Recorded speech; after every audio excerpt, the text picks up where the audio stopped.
അച്യുതം കേശവം രാമനാരായണം കൃഷ്ണദാമോദരം വാസുദേവം ഭജേ ശ്രീധരം ജാനകി നായകം രാമചന്ദ്രം ഭജേ അച്യുതം കേശവം സത്യഭാമാധവം മാധവം ശ്രീധരം രാധിയാ ഇന്ദിരാമന്ദിരം ചേതസാ സുന്ദരം ദേവകീ നന്ദനം വാസുദേവം ഭജേ.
കൊച്ചൂട്ടി വിസ്തരിച്ച പിന്നെ മതി.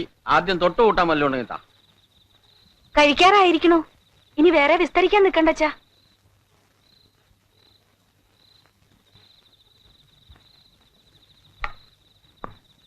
ഇനി രാത്രി മുഴുവൻ അയ്യോ ആവൂന്ന് ഒച്ചയിട്ട് ഓരോന്ന് പറയാൻ തുടങ്ങും അച്ഛൻ. രാഘവൻ അടിവാരത്തുനിന്ന് കൊണ്ടുവന്ന നല്ല സാധനം ആയതുകൊണ്ട് ഒരു ലേശം എടുക്കണമെന്നേ ഉള്ളൂ. എന്ന് ലേശായിട്ടാണ് തുടങ്ങല്. രാഘവേട്ടന്റെ തുണക്കിരിക്കണോന്ന് പറയാൻ ഇപ്പൊ ഒരു ന്യായം ഉണ്ടല്ലോ അച്ഛന്. ആ അടിവാരത്ത് പോണോന്ന് എന്തേ പറയാഞ്ഞേ? എനിക്ക് ചില സാധനങ്ങൾ വേണ്ടിയിരുന്നു. പോണോ ഉദ്ദേശിച്ചില്ല. ഇറങ്ങുമ്പോ നാളെ അങ്ങാടി പോണുണ്ട്. ആ പപ്പടം തീർന്നു. ഒരു വാരസോപ്പും വേണം.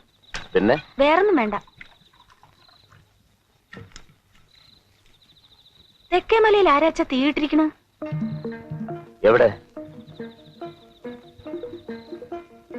കരിക്കച്ചവടക്കാര് കേറി കേറി ഇവിടെ എത്തിയോ? ഇവിടെ കരിക്കാൻ എവിടെ മരം? ഞാനൊന്ന് നോക്കിട്ട് വരാൻ നാണോട്ടാ. അതാ ഇരുളര് വലുതും ചുട്ടു തന്നെയാവും. താ ഇരിക്കടോ. ബ്ലോക്ക് ഓഫീസിൽ അർജി കൊടുത്തില്ലേ? കൊടുത്തില്ല. വിവരം അന്വേഷിച്ച്. സർക്കാർ പല വകുപ്പിലും തരണ്ടെന്ന് റേഡിയോക്കാര് കാർഷിക രംഗത്തിൽ പറയണ്ടല്ലോ. എന്തിനാ വേണ്ടെന്ന് വെക്കണേ? ഇപ്പൊ ഇതിനൊക്കെ അടിവാരം വരെ പോയാ മതിയല്ലോ. ഞങ്ങള് കൃഷി തുടങ്ങിയ കാലത്ത് തൊട്ടതിനും പിടിച്ചതിനും ഒക്കെ പാലക്കാട്ട് തന്നെ പോണം. ഇരിക്കടോ. അച്ഛൻ നിത്യം കൂട്ടിന് വിളിച്ചിരുത്തി ഇപ്പൊ രാഘവേട്ടന് ഇതൊരു പതിവാക്കിയല്ലേ? എന്നും നാണോട്ട് സ്വന്തം കൃഷിയില്ലേ കഴിക്കണേ. ഒന്ന് സ്വാദ് മാറട്ടെ വെച്ചിട്ട് ഇത് വാങ്ങി. പേരെന്ത് പറഞ്ഞാലും ഇത് കരിമ്പൻ ചെണ്ടി തന്നെയാ. കാശ് അധികം കൊടുക്കണമെന്നൊരു വ്യത്യാസം മാത്രം അല്ലേ രാഘവ? അച്ഛാ രാഘവേട്ടന്റെ കയ്യിൽ കാശ് കൊടുത്തയക്കണം, മറക്കണ്ട. പപ്പടം സോപ്പ് അത്രയല്ലേ ഉള്ളൂ. കണക്ക് ഞാൻ പിന്നെ തരാം. ഇന്നാളും രാഘവേട്ടന്റെ കയ്യിൽ നിന്ന് എന്തൊക്കെയോ ചെലവായിട്ടുണ്ട്. അച്ഛനത് കൊടുത്തോ? കണക്ക് ചോദിച്ചോ? തുടങ്ങി അവളുടെ ഒരു കണക്ക്. ഇങ്ങനെ നുള്ളു നുറുങ്ങ കാര്യങ്ങൾക്ക് കണക്ക് പറയുന്നൊരു ചേപ്പറയല്ലേ കൊച്ചൂട്ടി? അന്യന്മാരല്ലല്ലോ. കൊച്ചൂട്ടി പേടിക്കണ്ട, ഒന്നിച്ചൊരു കണക്ക് തരാം. അങ്ങനെയല്ല നോക്കിയാൽ ഞാൻ ഇവിടുന്ന് കഞ്ഞിയും ചോറും കഴിക്കണേന് കണക്ക് വെക്കേണ്ടി വരുമല്ലോ. അത് വ്യത്യാസമുണ്ട്. രാഘവേട്ടന് അനുഭവം ഒന്നും എടുക്കാറായിട്ടില്ലല്ലോ. അപ്പൊ കാശിന് ആവശ്യം ഉണ്ടാവും. അതുകൊണ്ടാ പറയണേ. കാശ് വരും പോവും. ഞാനത്ര സാരാക്കാറില്ല. ചോറിന്റെ ഏർപ്പാട് നോക്കിക്കോ. എടോ, ഇത് സാധനം നന്ന്. ഉം. അവരാച്ചൻ ഇത് മാത്രമേ കഴിക്കൂ എന്ന് പറയുന്നത് വെറുതെ അല്ല. അവറാച്ചന് 6 മാസത്തിൽ 50,000 60,000 കിട്ടുമ്പോ ഇതൊക്കെ ആവാം. അത് കണ്ട് അച്ഛൻ ഇവിടെ കിടന്ന് തുള്ളിയാലുണ്ടല്ലോ.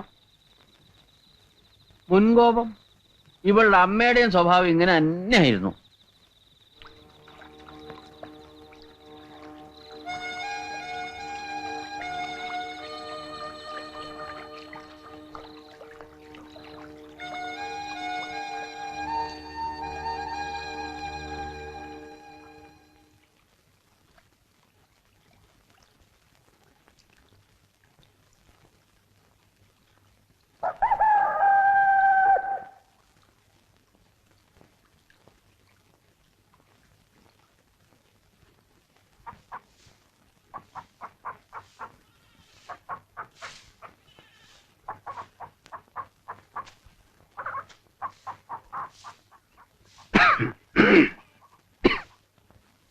രാമ, ഒരു 3 ആള് വന്നാ മതി.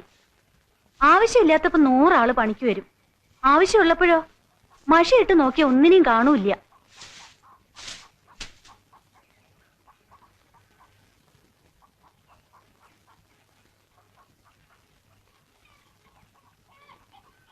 ആരാ? രാജു എണീറ്റില്ലേ? ഏത് രാജു? ഇവിടെ താമസിക്കുന്ന രാജു. അച്ഛാ, ഏതോ രാജുവിനെ ചോദിക്കണു.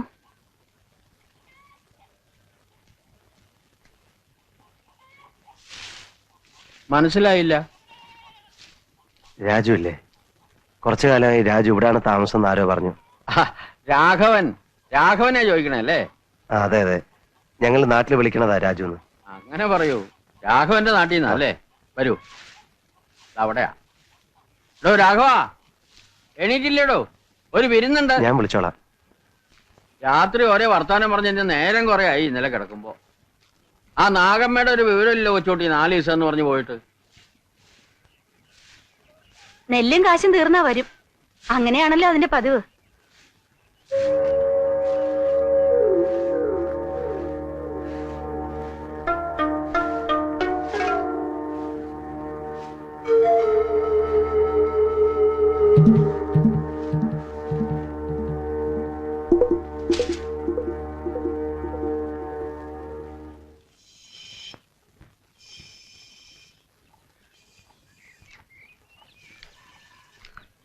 ആ, രാഘവേട്ടൻ എണീറ്റില്ലേ? അവിടെ ആരും ഇല്ല. രാവിലെ പോവെന്ന് പറഞ്ഞിരുന്നു. പക്ഷെ ഇത്ര നേരത്തെ പോവാറില്ല സാധാരണ. ചിലപ്പോ കേറിയിരിക്കൂ.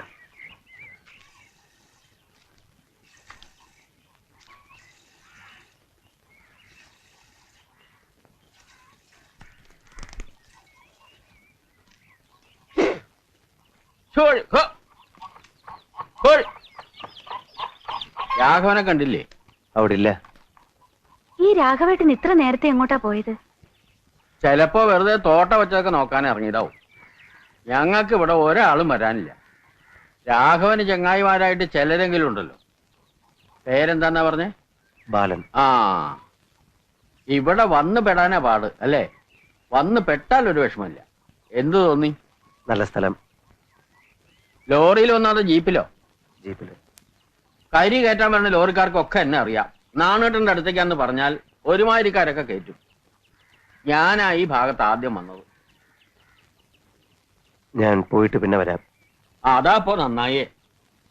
ഇക്കണ്ട ദൂരം വന്നിട്ടും ചെങ്ങായിയെ കാണാണ്ട് പോവേ. രാഘവൻ ഞങ്ങൾക്ക് അന്യനൊന്നുമല്ല. കൊച്ചുട്ടി,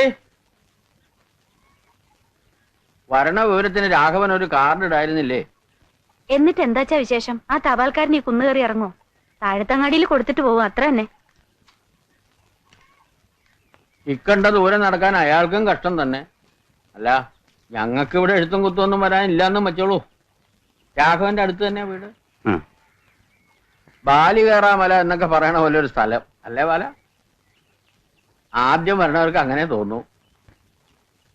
ഓരോ തലയിലെഴുത്തിന്റെ ഫലമായിട്ട് ഓരോരുത്തരും ഇവിടെ വന്നു വിടുന്നു. അല്ലാണ്ട് എന്താ പറയാ? ബാലന്റെ വീടിനൊന്നും പറ്റിയില്ലല്ലോ. എന്റെ വല്ലാത്തൊരു തലയിലെഴുത്ത് തന്നെയായി രാഘവന്റെ. മലവെള്ളം വന്ന് ഒറ്റ രാത്രി കൊണ്ട് വീടും കുടിയും ഒന്നും ഇല്ലാണ്ടാവുക വെച്ചാൽ